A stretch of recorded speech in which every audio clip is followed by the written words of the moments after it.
So my people, the year was 2015. That is the year that I realized that my two daughters, Valerie and Jane, were actually not mine. I realized that I was fathering kids that were actually were not sired by me. And as a man, you can imagine how I felt defeated, that after 11 years of marriage, the two little girls that you thought were yours, a secret DNA confirmed that they were not yours, and that is where my story begins. So Valerie and Jane were my two lovely kids. Valerie was 5 and Jane was 3. My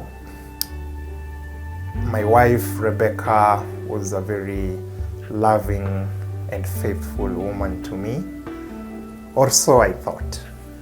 So this story begins one day when I received a very innocent friend request on Facebook, and just like the content creator that I am, I do receive a lot of friend requests from people who perhaps want to follow the kind of content that I build. So usually in a good day I would receive in the excess of 30 friend requests, which is again normal. So this day I received a lot of friend requests, and definitely and obviously I was able to accept all of them. Now that evening I received a text from one of the people who had actually sent me a friend request, and this guy was telling me that I need to move with speed and marry somebody else so that I can father my own children. That Rebecca, who was my current wife, and my two lovely girls, that is Jane and her sister, were not actually mine. That Rebecca had gotten these children out of an extramarital affair, and during the period, the 11 years that we were together in matrimony. I think when I read those messages, my people, I felt so defeated as a man. I felt so shocked. I felt so a little bit embarrassed now that we had enjoyed a very blissful matrimony with my wife Rebecca. So I did not rush to ask her what this was, especially now that this kind of message was coming from an anonymous person online on my Facebook DMs. So I felt it better not to ask her, ignore it, because then, you know, a lot of things come with the online space. A lot of baggage online is a space that if it's not used carefully, it can send you into depression, it can send you into suicide, it can do a lot of things to you. So when I received this anonymous text from this person, actually he was a gentleman, telling me to get another wife and father my own children, that these two lovely girls are not mine. I had the option. I was in a very delicate balance of confronting my wife Rebecca and asking her to come clean on these allegations, or just you know, throwing it off the window as some baseless, you know, allegation. So I did the latter. My instinct told me not to dare confront my wife, that I should just, you know, dismiss the allegations and you know, move on. And that's what I did. So I deleted that particular text message that was on my Facebook DM. I also blocked that particular profile because I felt that was just another random person trying to, you know, test my patience as a man. And life went by. So roughly a month later, I received another text message, again from my Facebook DMs. But now this particular message was coming from a profile that wasn't in my friends list, meaning it was coming from a person who had not befriended me before on Facebook. So it was coming as somebody who was trying to send me message as a new profile to my friend community of friends. So definitely I was able to check out the text, and in the text again it was telling me, this time that person was begging me actually to move with speed and conduct a DNA test on my two girls, Valerie and of course Jane. And because they were very sure, according to the text they sent me, that these kids were actually not mine.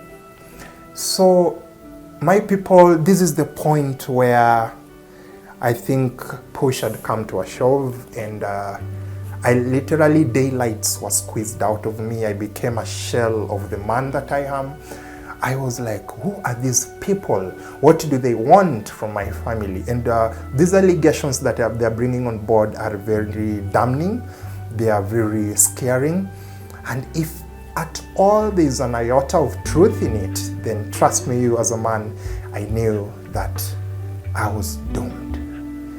And so with these consistent patterns of messages coming to my Facebook DMs from people I do not know,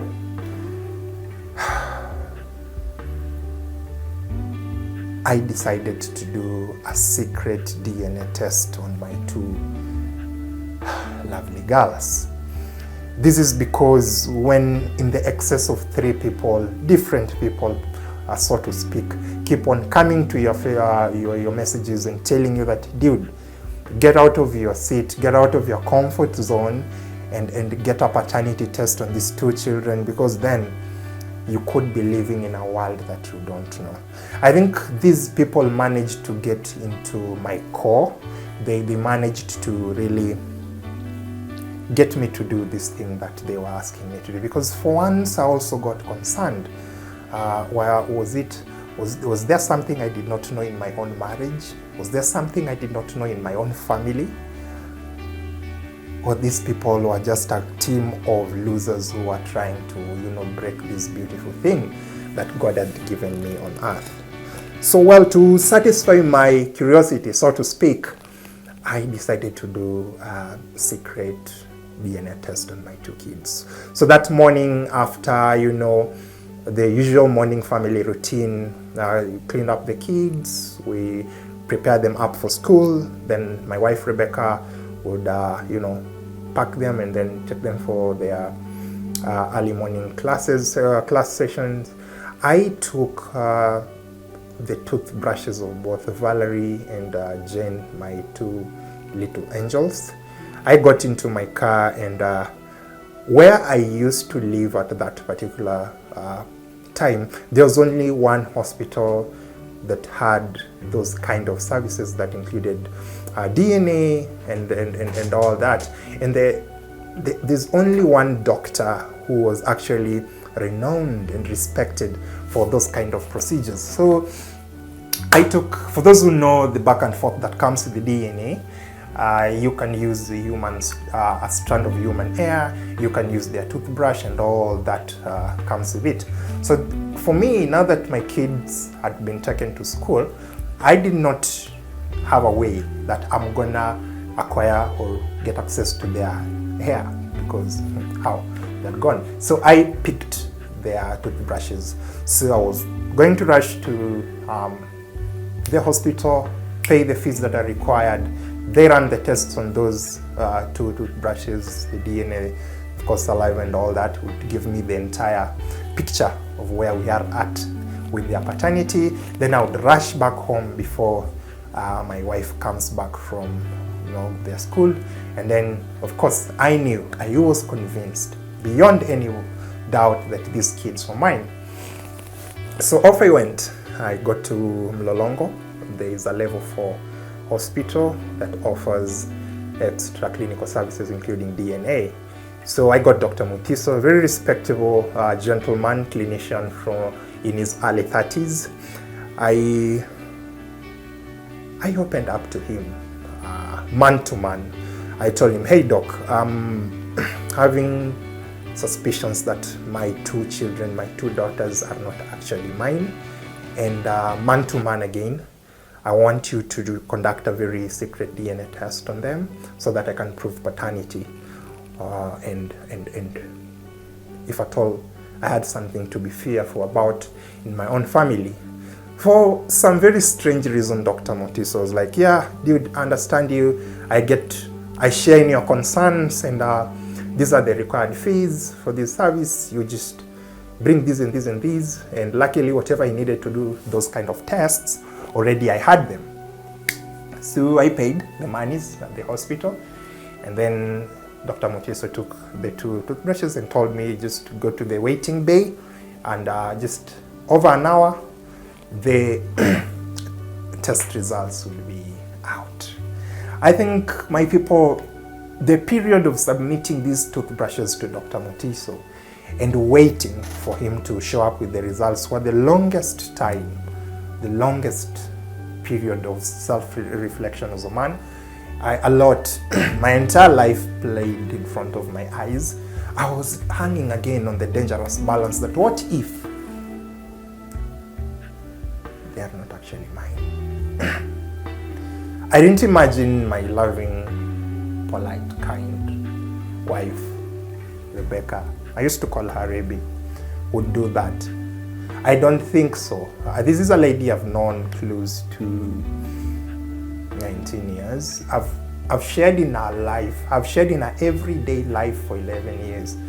There was just no way these kids were not mine. But then, just to satisfy my curiosity as a man, I had to do this. So there I was at the waiting bay of the hospital, waiting for the results. And I waited, and I waited, and I waited. You can imagine that long way, especially for the men in the house. So what seemed like eternity, after what seemed like the entire yesterday and tomorrow, our very good doctor appeared holding a very nice, well-sealed envelope. And I could see him approaching from the hallway of Mlolongo Level 4 Hospital. So I think at that moment is where your heart begins to beat. You get really, really confused. You start sweating. And you really pray that, God, this is the second of this. At this moment, a lot will be determined. Whether you're going to continue enjoying a very blissful and blessed marriage and family, or everything that you've worked for as a man are going to go down the drain at this moment. That is when you have split-second conversations with your God. And trust me, at that moment, when Dr. Motiso was approaching me with that envelope containing the DNA results, I spoke with my God. Fast forward, the good, nice, gentle doctor gives me the results in the envelope, and he tells me, he wishes me all the best in my endeavors, and we bid each other bye. So I dash out, I go to the parking lot, I get into my car. Then I'm like, okay, now what next? Do I rip this thing open and read it, or I go to the house first and read it? I don't know. The men, the lady, you understand, I was in a dilemma. But then, to satisfy again my curiosity, I ripped off the envelope, and there the DNA test results were there with me.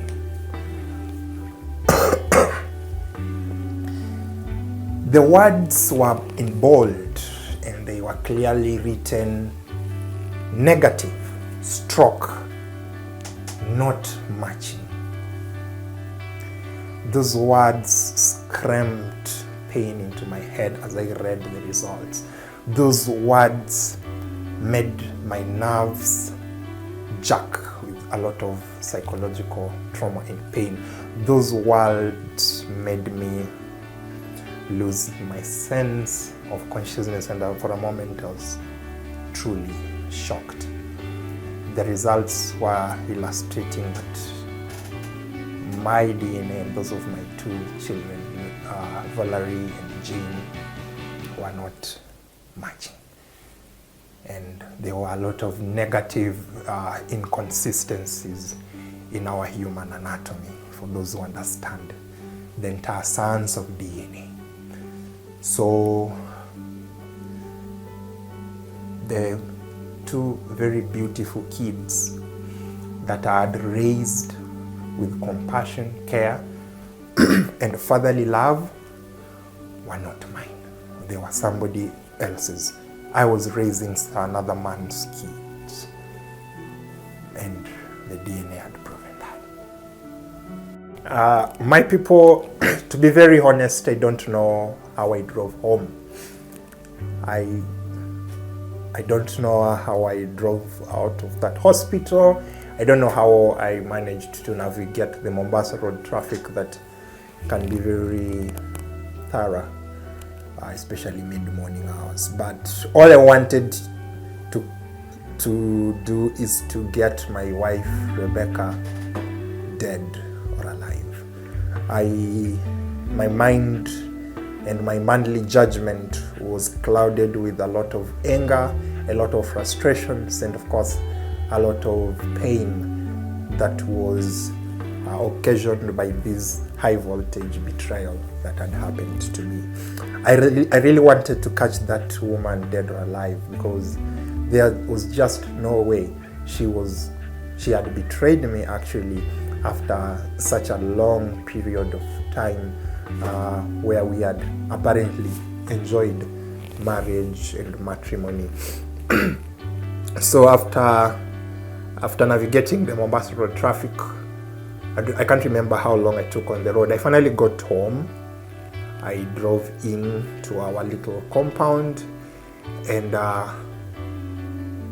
even my vision was blurred out of fury, and all I wanted to do was to lay my bare hands on this cheat of a woman.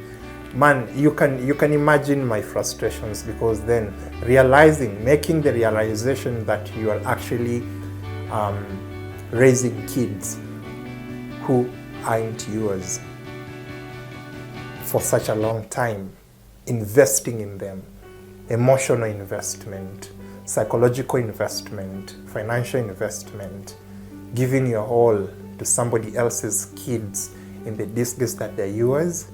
I was not going to take these. I was baying for her. I was baying for her blood. I just wanted to catch that woman dead or alive. I found Rebecca, the cheat, watering our backyard orchard.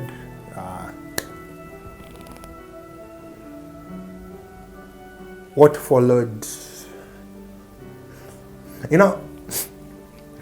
I've never really pictured myself as a violent man, to be very honest, because having grown up in a very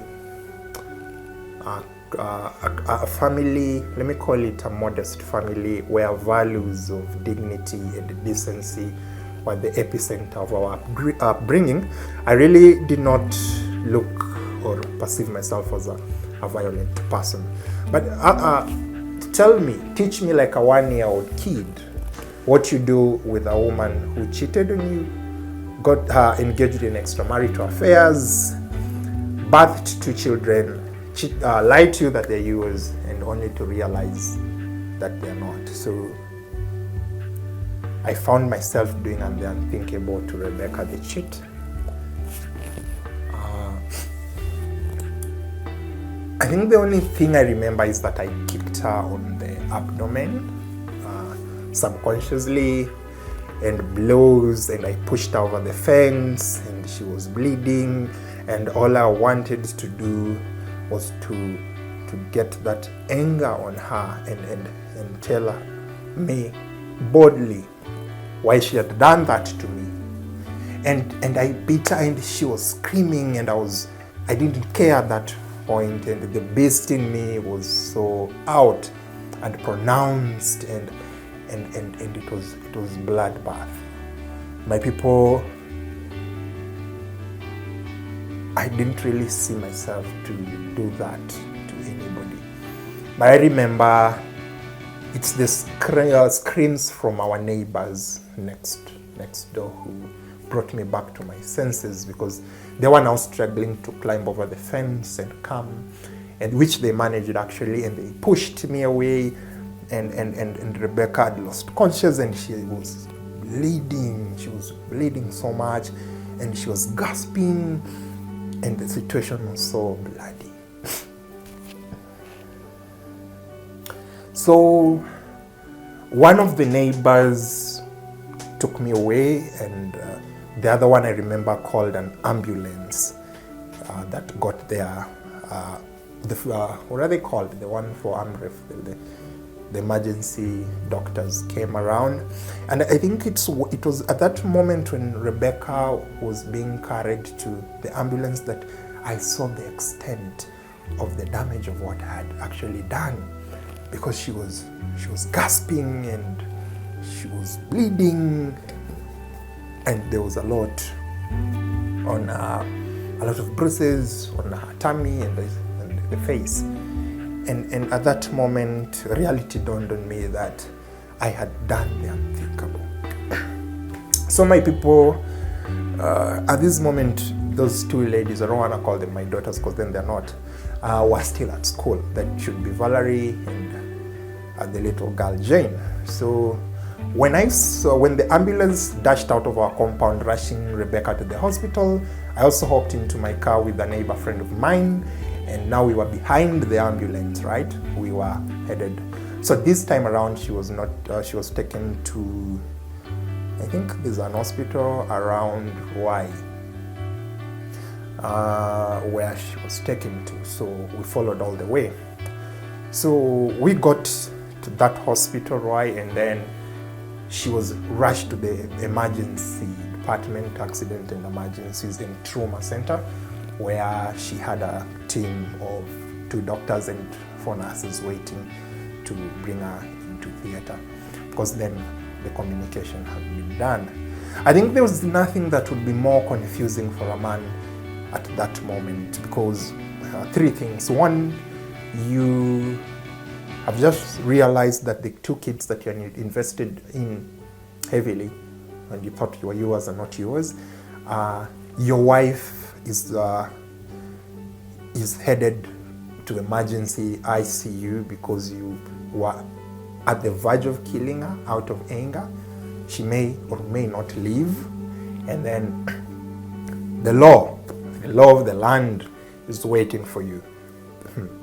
So that is where I was at, a very delicate situation that pray you never get yourself in, because then everything that you've worked for as a person will get destroyed instantly. So in case Rebecca makes it, I will be in for attempted murder. In case she loses her life, God forbid, at that point, then I would be 1, childless, 2, a widower, and 3, a convict. You do not want those 3 disastrous aspects coming all on one person. You get defeated by life. So that is where I was. I do not want to lie to you that I was thinking straight. I was not. My vision was blurred, and at that moment I had actually, to be honest, surrendered myself to fate. So we sat with my 2 neighbors who had helped me get her to the hospital. We were at the waiting bay as the emergency responders and the nurses and doctors were doing their thing to help save Rebecca's life. So I think it was after 2 hours of, just pacing up and down, answering questions from people, relatives starting to stream in and asking what happened and all that, I received again another text message on my phone. And this time around, this text message read this way: "Hi," I actually crammed it. This particular incident having happened very many years back. The text read that, "Hi Socrates, my name is Dr. Motiso from the Mlolongo Level 4 Hospital. I am the doctor who performed a secret DNA test for your 2 kids that you had brought earlier on to my office. And I know it will be very hard for you to believe this, but Socrates, the results I gave you were actually fake. They were not true. And that the two children, that is Jane and Valerie, are yours. I did this to get back at your wife, Rebecca, because much as you do not know, Rebecca and I studied at the same university, and we had a thing. Sadly, she had betrayed me by accepting your proposal to marry her, and yet I had invested a lot in her as a then campus first boyfriend, and I felt so pained when she had walked out of my life, and I just looked for an opportunity to get back and revenge what she had done to me. So once again, Socrates, sorry. Kindly, those two kids are yours. The DNA tests I gave you were very fake, but it's important to know that I am the same person who has been texting you anonymously on Facebook, telling you to do those DNA tests because I wanted your family to fall apart. Reasons I have already told you. Once again, I'm sorry, and please forgive me for doing this. As at the time of writing this, I've already organized for my transfers. You will not find me in the hospital where you came.